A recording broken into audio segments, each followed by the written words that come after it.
Hi there, this is Alex. I just wanted to show you what I was looking at in terms of maximizing and minimizing a PDF with a data template. Um, I think I see what you were saying before, that the actual maximize and minimize buttons disappear. And that is true when you do put a PDF or an asset inside of a group, then those maximize and minimize buttons are not available anymore. But maybe there's a workaround, maybe there's a way that you can accomplish what you're trying to do with buttons instead. So what I've done here is just created a simple data template. If I pull it out, you can see the data template actually has the PDF, which is linked to an Excel document. And then I created a maximize and a minimize button. And all these will do is if I set them, we're actually going to maximize and minimize the group instead of the actual document. So let's set this to maybe like 1850, 900 or something like that. And remember, that's the size of the group itself. And then it's approximately 1200 by 600. So the minimum is going to set the size of the group to where it's at now at 1200 by 600 when it's minimized.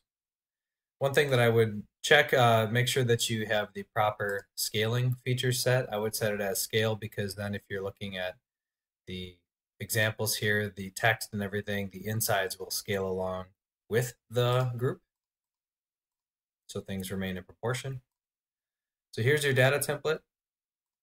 Here is our asset flow that is using the data feed from the, what I have as PDF Excel content here.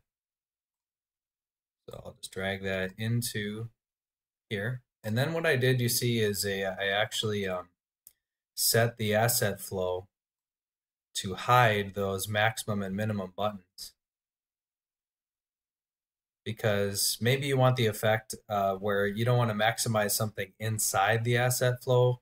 Otherwise, if it goes beyond where you can actually see it, you're not really going to be able to reset it back to its normal size anymore.